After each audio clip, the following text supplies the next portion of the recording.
Setiap tanggal 22 Mei diperingati sebagai The International Day Hutan adalah sumber daya alam yang strategis, for dan Indonesia merupakan negara dengan hutan hujan tropis terluas ketiga setelah Brazil.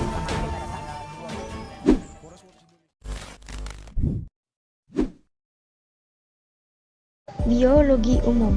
Kami dari kelompok 3 yang beranggotakan saya sendiri, Anissa Desidenila dengan NIM 21231003. Anissa Mardatila dengan NIM 21231004. Dan Sifa Nur Aziza dengan NIM 21231101. Kami akan menjelaskan materi tentang biodiversitas. Biodiversitas atau keanekaragaman hayati ialah aspek lingkungan yang harus dijaga. Keanekaragaman ini menjadi indikator sistem ekologi dan sarana untuk mengetahui perubahan spesies. Sangat banyak pengertian biodiversitas menurut para ahli.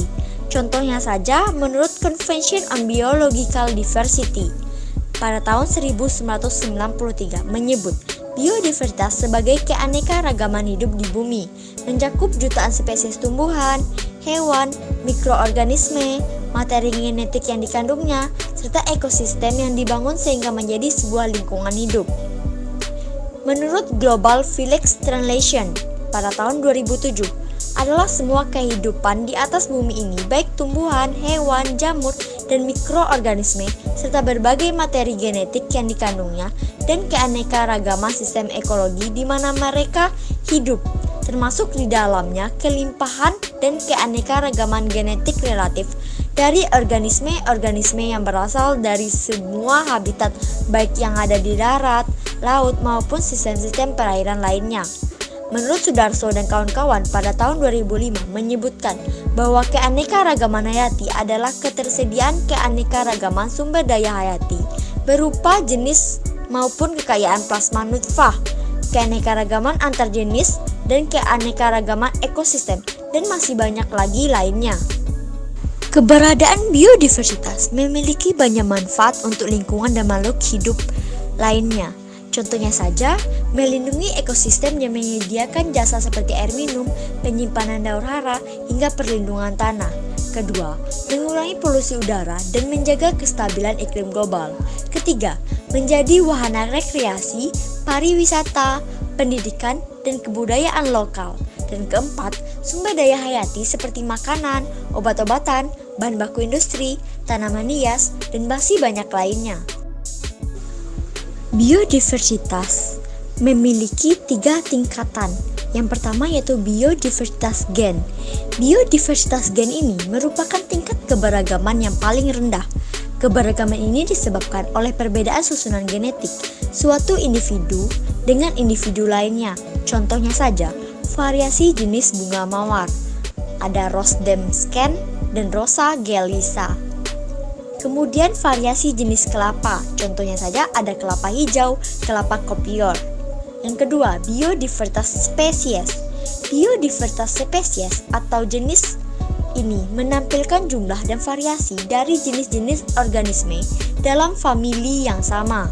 Contohnya, famili Papilionaceae, contohnya itu kacang kedelai, kacang tanah, kacang panjang, dan petai.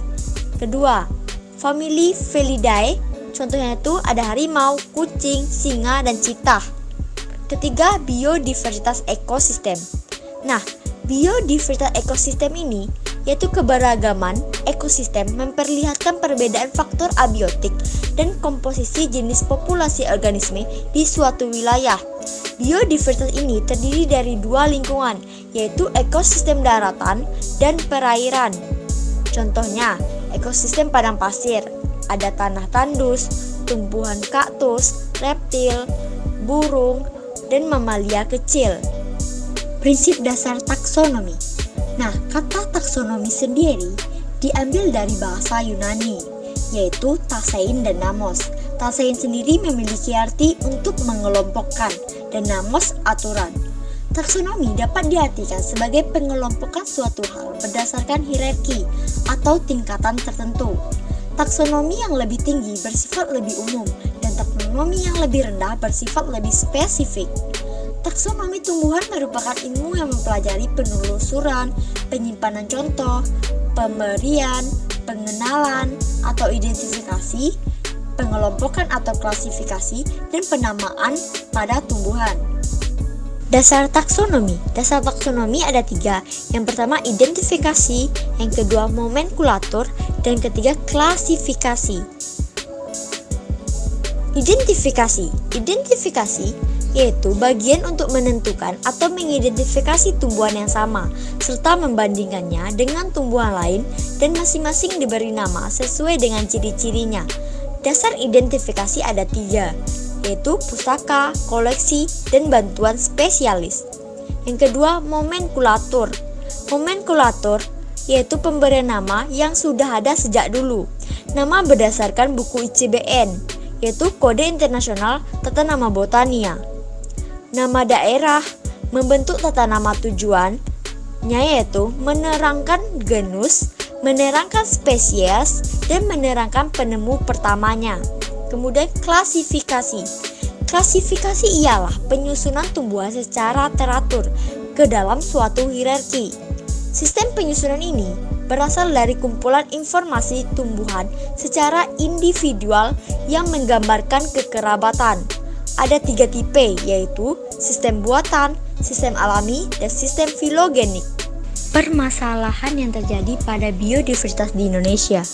Banyak masalah yang dihadapi dalam upaya melestarikan keanekaragaman hayati di Indonesia untuk pembangunan nasional, baik berasal dari pemerintah, pengusaha, masyarakat, dan lainnya.